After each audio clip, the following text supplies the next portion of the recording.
아멘. 올해 1월 복음으로 교회를 새롭게 세상을 이롭게라는 표어로 힘차게 시작하였던 우리의 발걸음이었습니다.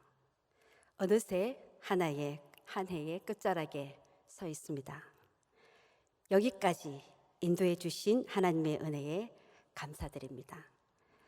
개인적으로 계획하였던 일들 그리고 기도하였던 일들을 돌아보며 하나님께서 응답하신 여러 방법 앞에 감사하는 우리 모두의 모습이 될 수 있기를 바랍니다.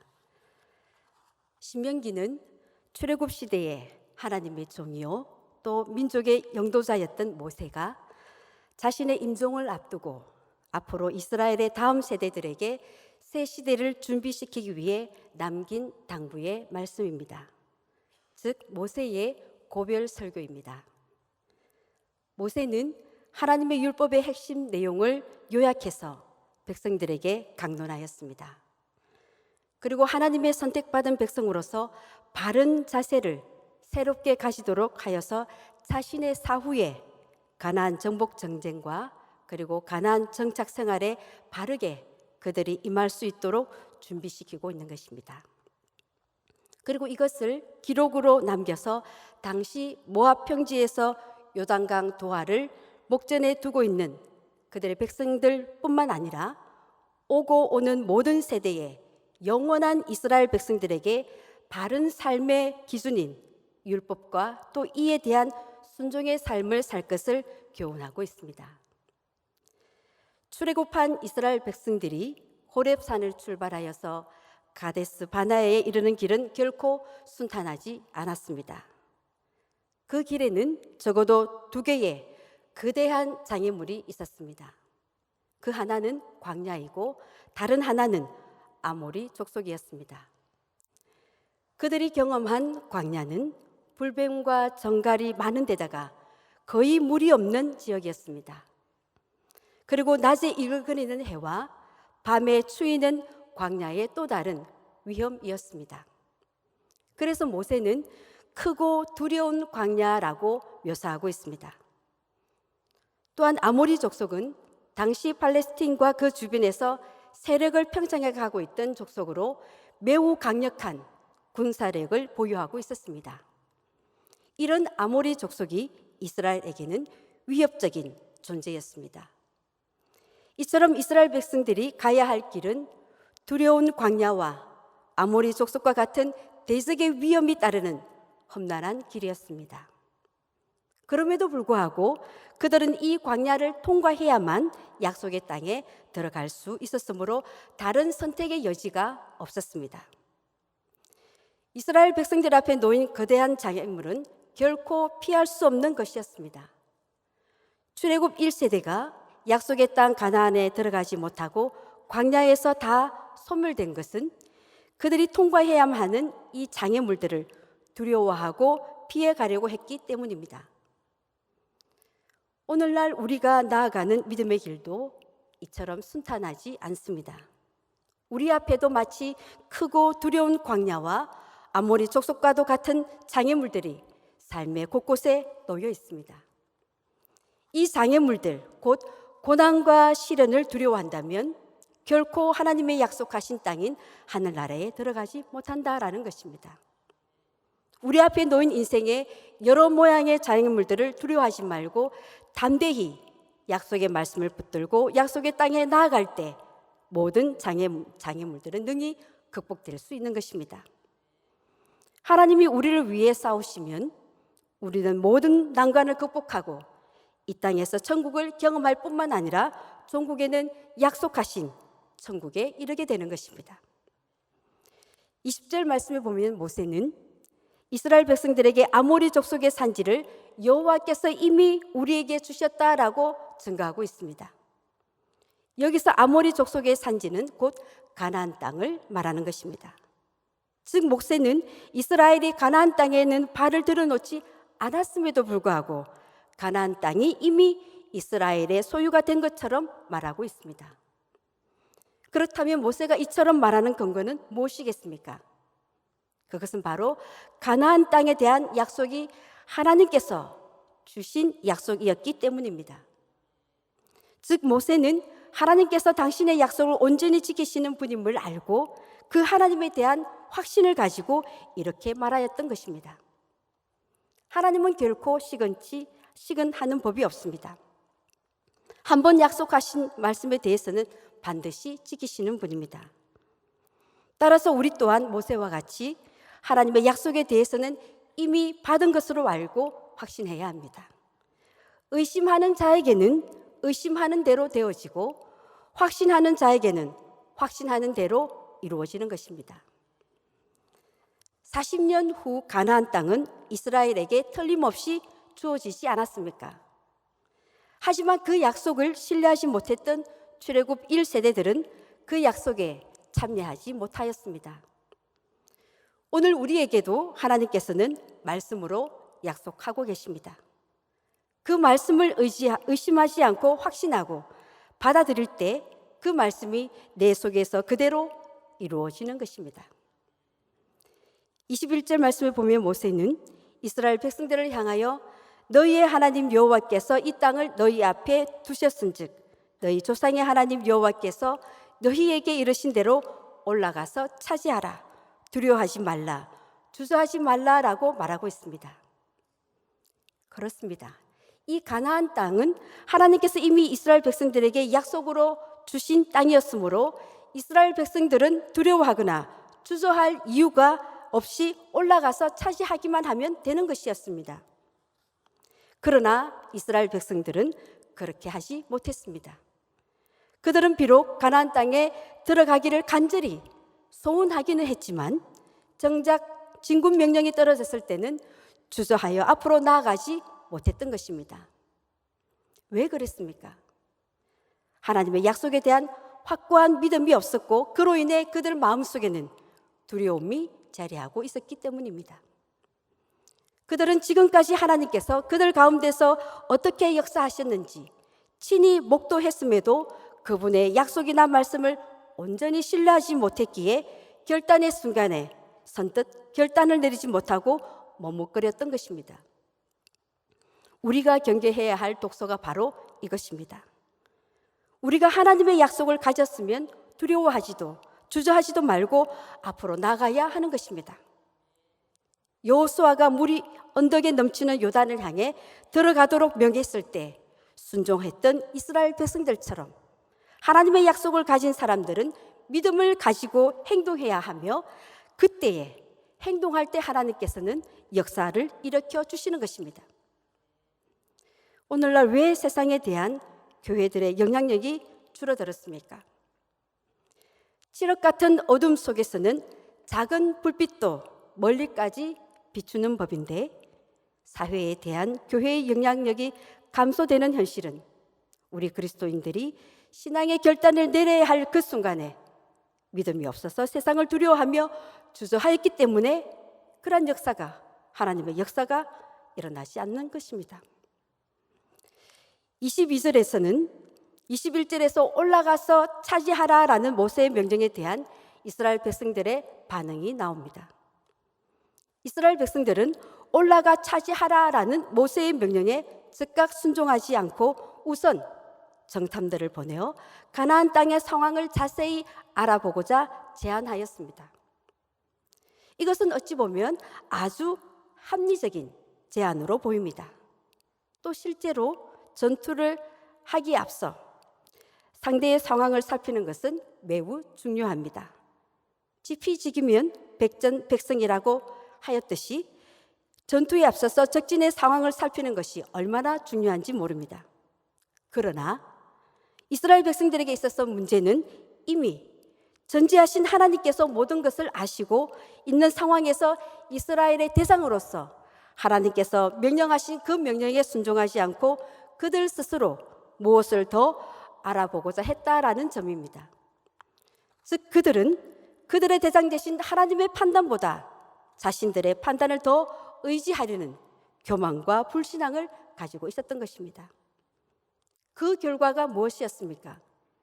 그것은 반역이요 패배이며 허무한 광야의 방랑과 죽음이었습니다.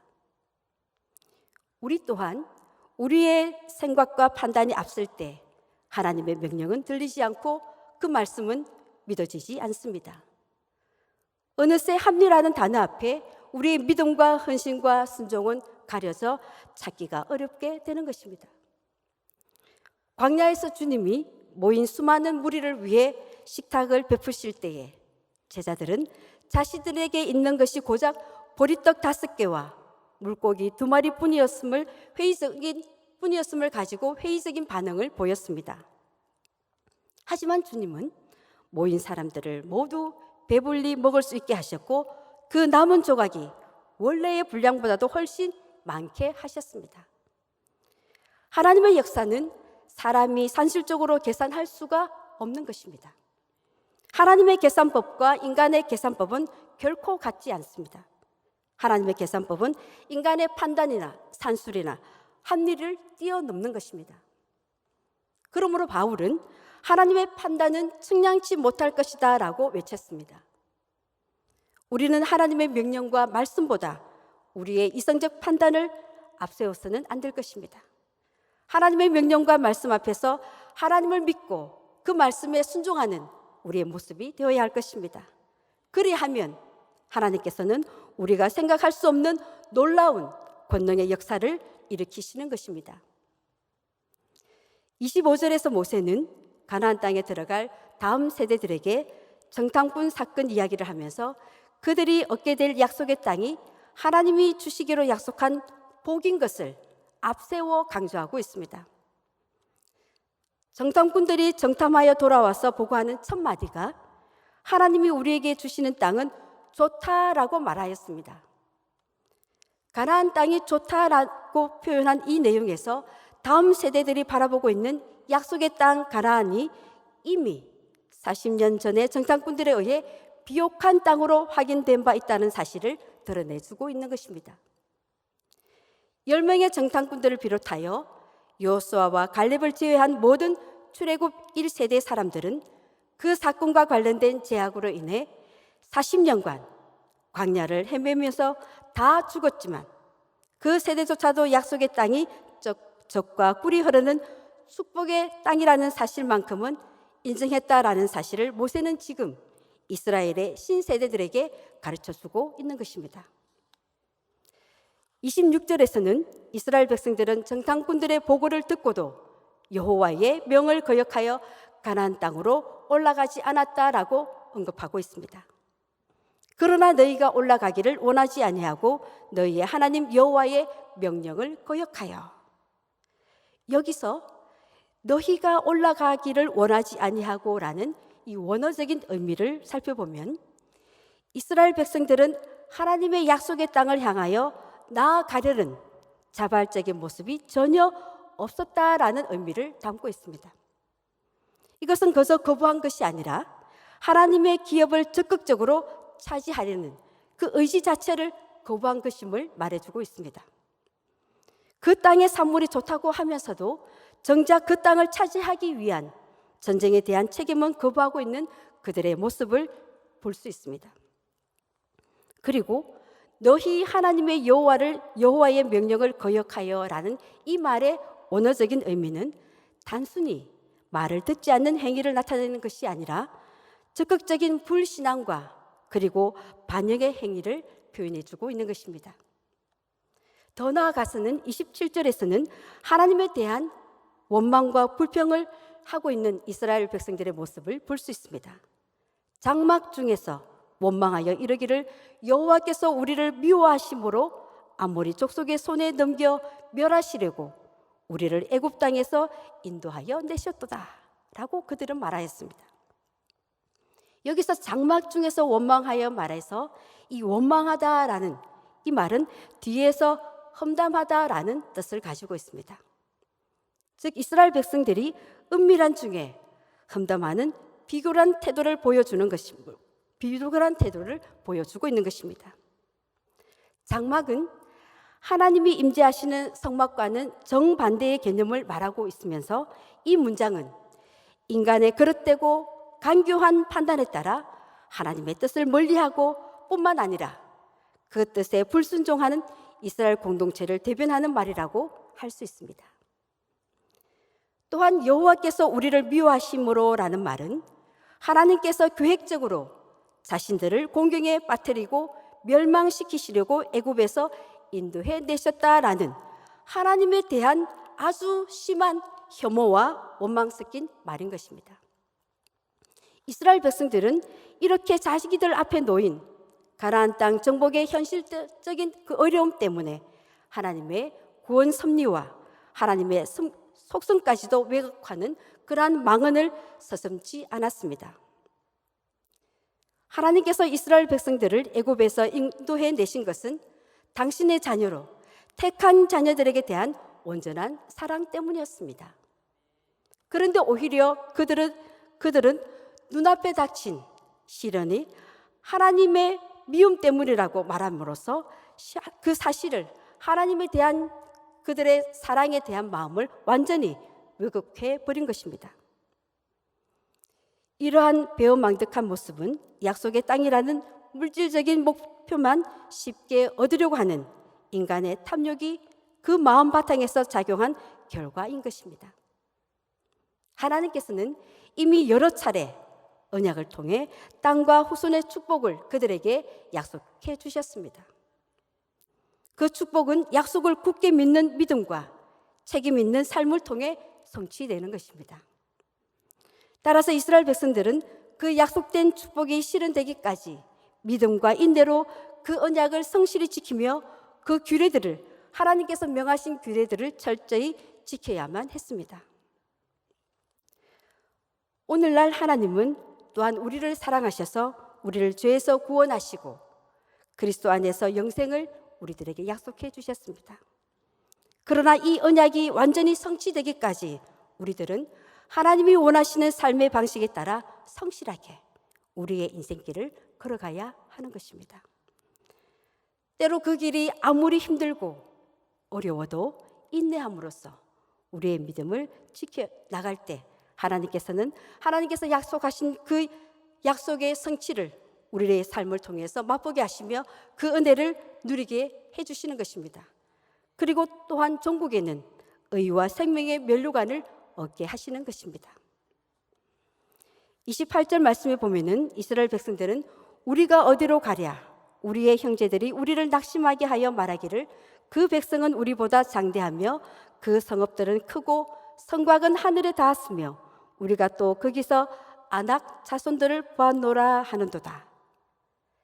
이 말은 절망 섞인 그들의 탄식의 말임을 알 수 있습니다.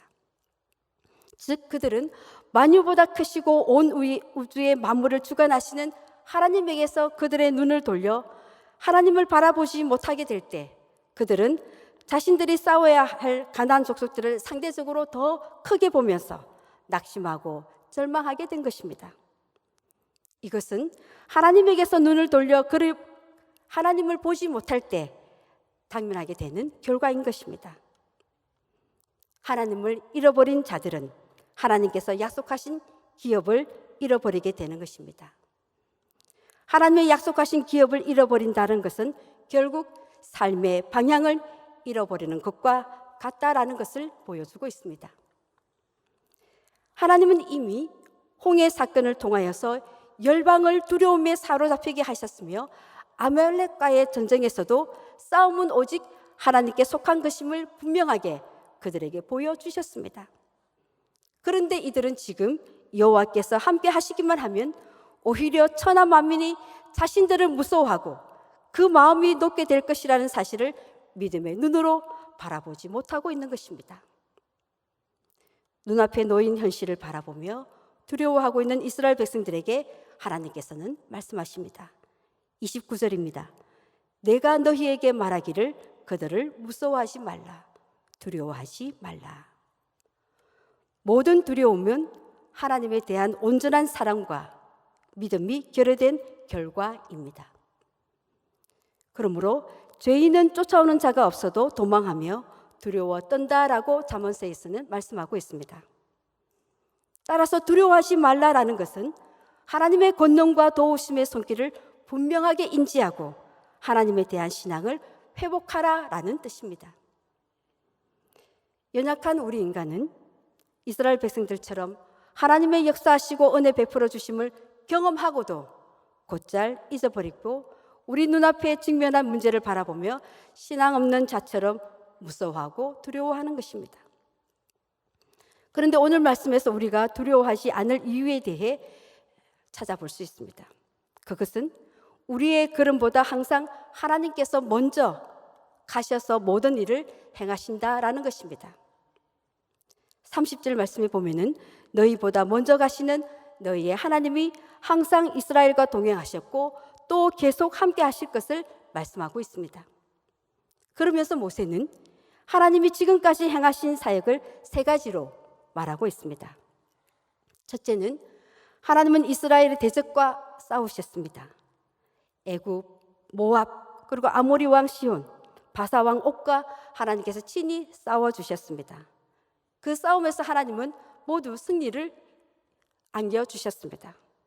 둘째는 하나님은 이스라엘 백성들에게 안식을 주셨습니다.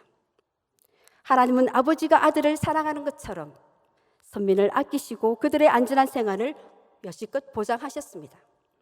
그리고 세 번째는 하나님은 선민의 앞길을 인도해 주셨습니다. 택한 백성들의 앞길을 하나님께서는 눈동자와 같이 지키시고 살펴주셨습니다. 광야에서 구름 기둥과 불 기둥을 통해 이스라엘을 인도하신 하나님은 오늘날 우리에게 있어서는 성령과 말씀을 통해 하나님의 택한 우리들을 인도하시고 지키시고 보호해 주시는 것입니다. 모든 두려운 상황에서 택한 백성을 인도해 하시는 하나님은 31절에서 사람이 자기의 아들을 안는 것 같이 우리의 걸음을 인도하신다라고 말씀하고 있습니다. 부모가 어린 아이를 품에 안는 것은 인간의 사랑 가운데 가장 헌신적이고도 희생적인 모습을 우리에게 보여주는 것입니다. 하나님께서 우리의 걸음을 인도하시고 돌보시는 것이 이와 같다라고 표현해 주고 있습니다. 하나님께서는 반역과 불신앙의 이스라엘의 모든 죄를 사하시면서 그 백성을 안고 가나안 땅까지 이끄실 것을 말씀하고 있습니다. 오늘 말씀에서 모세는 이스라엘 백성들에게 하나님께서 앞서 행하신 일들을 다시 한번 상기시키시며 그 하나님을 기억하며 반복적으로 당면하는 인생의 문제 앞에서 결코 두려워하지 말 것을 당부하고 있습니다.